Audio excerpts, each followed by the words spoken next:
आप सब लोगों ने नयनतारा के फर्स्ट लुक को देख ही लिया होगा। तो आओ फ्रेम बाय फ्रेम बात करते हैं इस पोस्टर के बारे में और ब्रेक डाउन करके समझते हैं कि इस पोस्टर में क्या कुछ खास होने वाला है। तो भाई लोग, Nayanthara as a Ganga Toxic movie में कैरेक्टर करने वाली हैं। तो आओ इस पोस्टर के बारे में फ्रेम बाय फ्रेम बात कर लेते हैं। तो जानते हैं इस पोस्टर में ऐसी कौन सी खास बात है जो भाई साहब उन दो पिछले दोनों पोस्टर से इस पोस्टर को अलग बनाता है। तो नयनतारा को एज ए गंगा इस पोस्टर के द्वारा प्रेजेंट किया गया है। तो इस पोस्टर में वो एक ब्लैक एसिमेट्रिकल ड्रेस और ऊंचे लेदर बूट्स में एक बॉस लेडी जैसी वाइब दे रही हैं। तो भाई साहब ऐसा हो सकता है वह एक लीडर की तरह इस मूवी में हमें दिखाई दे सकती हैं। उनके हाथ में एक डबल बैरल शॉटगन हमें साफ साफ दिखाई दे रही है। मतलब भाई साहब उनका जो रोल होने वाला है कोई साधारण नहीं, बहुत ही ज्यादा खतरनाक होने वाला है। जैसा कि मैंने आपको पिछले वीडियो में बताया था, काफी पुरानी वीडियो में, नयनतारा का रोल जो है यश की बड़ी सिस्टर के होने के साथ साथ राजनीतिक तौर से भी इनका कैरेक्टर हमें दिखाई दे सकता है। क्योंकि भाई साहब टॉक्सिक मूवी एक ड्रग कार्टेल बेस्ड मूवी है।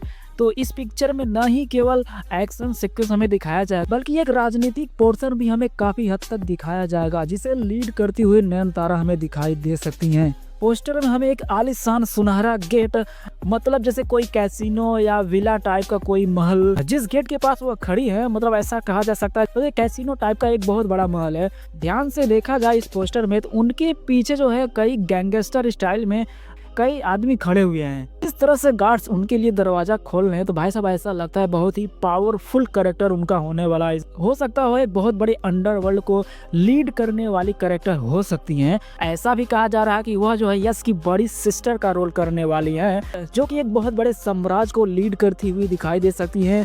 स्वाभाविक नहीं केवल फैमिली बल्कि राजनीतिक तौर पे भी वह एक बहुत ही बड़ा कैरेक्टर हो सकता है। यह भी हो सकता है भाई जो यश है वो अपनी बहन के साम्राज्य को बचाने के लिए भाई साहब किसी हद तक जा सकते हैं। दोनों मिलकर भाई साहब एक साम्राज्य को चलाने के लिए मतलब किसी हद तक जा सकते हैं। मतलब क्या क्या होगा इस मूवी में भाई साहब अभी भी सोच के दिमाग फट रहा है। ये भी हो सकता है भाई साहब जो पिछला पोस्टर हमें देखने को मिला हुमा कुरैशी और कियारा आडवाणी का, उन दोनों से भी ज्यादा पावरफुल नयनतारा का कैरेक्टर होने वाला है। मतलब इन तीनों की राइवलरी में अगर सबसे ज्यादा मोस्ट पावरफुल कोई कैरेक्टर है तो वह नयनतारा का एज ए गंगा होने वाला है, जो भाई साहब एक बहुत बड़े ड्रग माफिया को लीड करती हुई दिखाई दे सकती हैं। मतलब एक साम्राज्य को लीड करेंगी, साथ साथ एक राजनीतिक तौर पे हमें दिखाई देंगी, जो कि बहुत बड़ा पावरफुल कैरेक्टर हो सकता है नयनतारा का। तो भाई साहब जिनको भी यह लगता था भाई टॉक्सिक मूवी कोई नॉर्मल मूवी होने वाली है तो भाई उसके सामने मुंह उठा के हम अपनी मूवी को रिलीज कर लेंगे, तो भाई साहब अभी भी वार्निंग है, फ्लॉप होने से बचाओ, अपने मूवी को पोस्टपोन करो।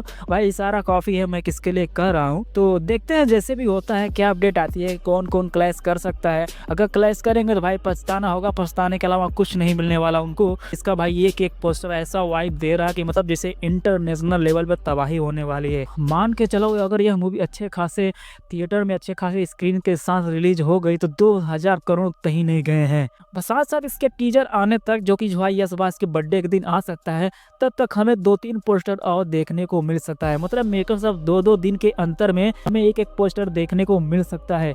इसके बाद में भी हमें शायद तारा सुतारिया का पोस्टर देखने को मिल सकता है या कोई और लेडी कैरेक्टर हमें देखने को मिल सकता है। तो जैसे भी जो भी अपडेट आएगी टॉक्सिक मूवी से रिलेटेड तो मैं आपको अपडेट करता रहूंगा। तब तक के लिए take care and bye bye.